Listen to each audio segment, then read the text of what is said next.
Congressman Joe Kennedy did a response to Trump's State of the Union. Now, when I was determining how to clip this out for you, it was tough because with Trump's State of the Union, I took the specific parts on policy and then we discussed the policies. We're going to do Bernie's in a little bit. With Bernie's, I highlighted the parts where he talks about policy towards the end of his speech, so it's easy to play. Okay, now let's talk about his delivery and the policies and yada yada. With Joe Kennedy, there's virtually no policy. There's virtually no policy. In fact, there was only one point did he mention a concrete policy. He mentioned a living wage. Never mentioned Medicare for all, never mentioned free college, never mentioned ending the war, never mentioned legalizing marijuana, never mentioned a New Deal, never mentioned getting money out of politics. So here, let me give you some platitudes, let me give you some cliches, let me talk like a creepy politician who's overly calculated. And he thought, it's sad, he thought he nailed it. In fact, I saw an article right before I came on air. He's like, I was surprised by the response. You shouldn't be. You shouldn't be. So what I decided is I couldn't find much policy to talk about, so I'm just going to play the first 3 minutes or so of the speech.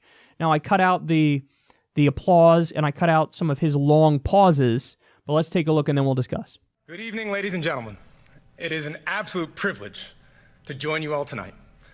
We are here in Fall River, Massachusetts, a proud American city, an American city built by immigrants. From textiles to robots, this is a place that knows how to make great things. The students who are with us here this evening in the auto tech program at Diamond Regional Technical School carry on that rich legacy. Like many American hometowns, Fall River has faced its share of storms, but the people here are tough. They fight for each other. They pull for their city. It is a fitting place to gather as our nation reflects on the state of our union. This is a difficult task. Many have spent the last year anxious, angry, afraid. We all feel the fractured fault lines across our country. We hear the voices of Americans who are forgotten and feel forsaken. We see an economy that makes stocks soar, investor portfolios bulge, and corporate profits climb, but fails to give workers their fair share of the reward. A government that struggles to keep itself open. Russia, knee-deep in our democracy. An all-out war on environmental protection. A Justice Department rolling back civil rights by the day. Hatred and supremacy proudly marching in our streets. Bullets tearing through our classrooms, concerts, and congregations, targeting our safest, sacred places. And this nagging, sinking feeling, no matter your political beliefs, that this is not right. This is not who we are.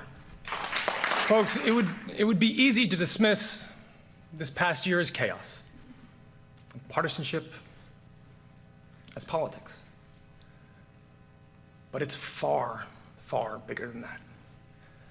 This administration isn't just targeting the laws that protect us.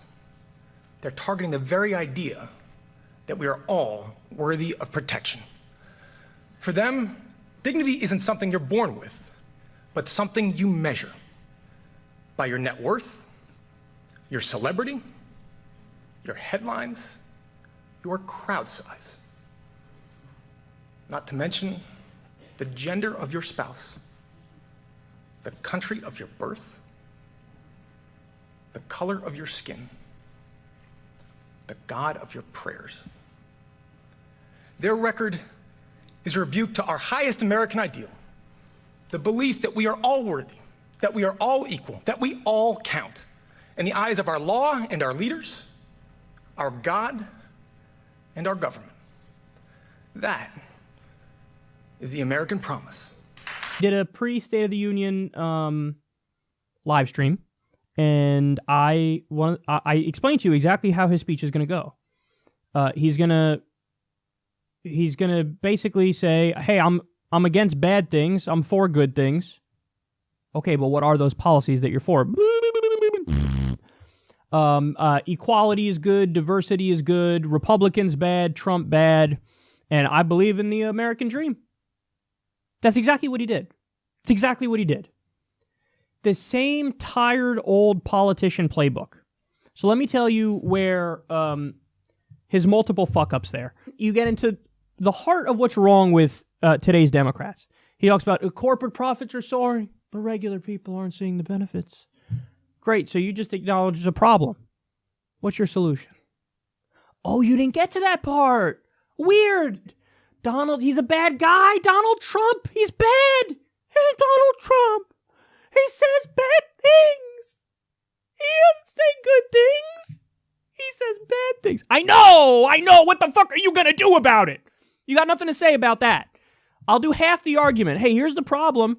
What's your solution? You were talking about corporate profits soaring, and the workers aren't getting their fair share. Okay, so why don't you say, let's do card check.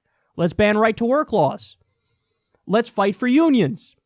Let's chain the capital gains rate to the income tax rate so Mitt Romney doesn't have to pay less in taxes than a fucking construction worker.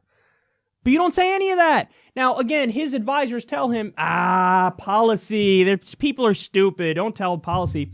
Really? People are stupid, which is why over 1 million people watch Bernie Sanders tucked away on some corner of the internet the other week talk about Medicare for all. Over 1 million people, a Medicare for all town hall. This is not the old days. The young generation is educated. We know what the fuck we're talking about when it comes to policy. So don't fucking pander. That's what this is. This is pandering. Then, what, a minute and a half in? Russia!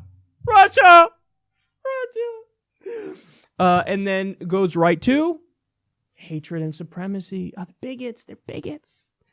I'm for equality. Let me give you 0 policies about exactly how I'll fight for people, but I'm against bad things, and these are bad things. I don't like hatred or supremacy. Mass shootings are bad. Did he say the words universal background check? Did he say the words ban high-capacity magazines?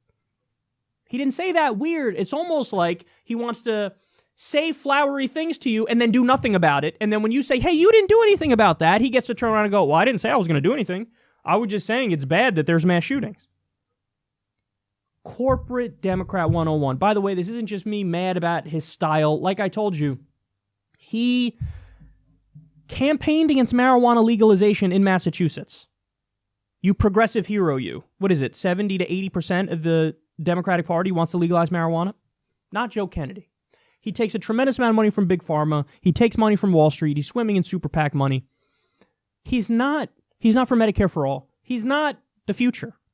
And it's amazing that Nancy Pelosi and the Democratic leadership are so detached from reality that they don't realize that ain't going to do. And then the final point, I saved this for the end because it's least important, but it's also funny. The style of speaking. I was tweeting about this last night. Dude, that your era is done. That era is done. He's stuck in fucking 1986. The way it used to work in politics is, okay, you're going to be polished. You're going to be very professional. You're going to be very proper and polite. And you're going to be very measured in how you talk. And that's why you get awkward pauses throughout the speech. Now, I cut some of those pauses out, but they were there. And this is how he talked through the whole speech. But now, when people see a politician talk like that, they go, oh, that guy's full of shit. He's full of shit. He's full of shit. You were told by an advisor, you're supposed to talk like this, and you just mindlessly thought, I guess they're right, but you didn't even think about it. You didn't even think about it. Are you more likely to trust somebody who's going to talk to you like a human being, or are you more likely to trust somebody who's going to talk to you like they're an alien? You're going to go, this is weird. Why are they talking like that? That's exactly what happened with Joe Kennedy's speech. So he's stuck in the old school mold of politician.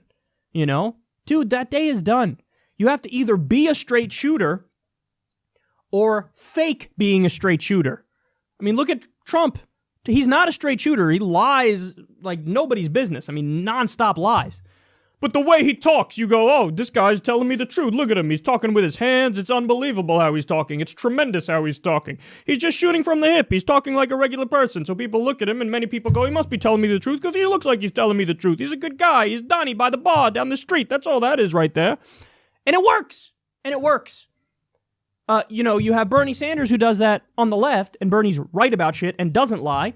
But very few Democrats have caught on to this. Just talk. Why are you fucking putting on a thing? Why are you acting? Why you're not in a play on Broadway? Be yourself. If you be yourself, even if you're open and vulnerable with people, they'll go, oh, okay, it's an honest moment. His speech was pathetic, and also, by the way, he had some weird shiny shit on the side of his mouth that I think was chapstick, but Twitter thought he was drooling, so there you go. That's how the Democratic response went. It went so well that people were more focused on the fact that it looked like he was drooling than anything else.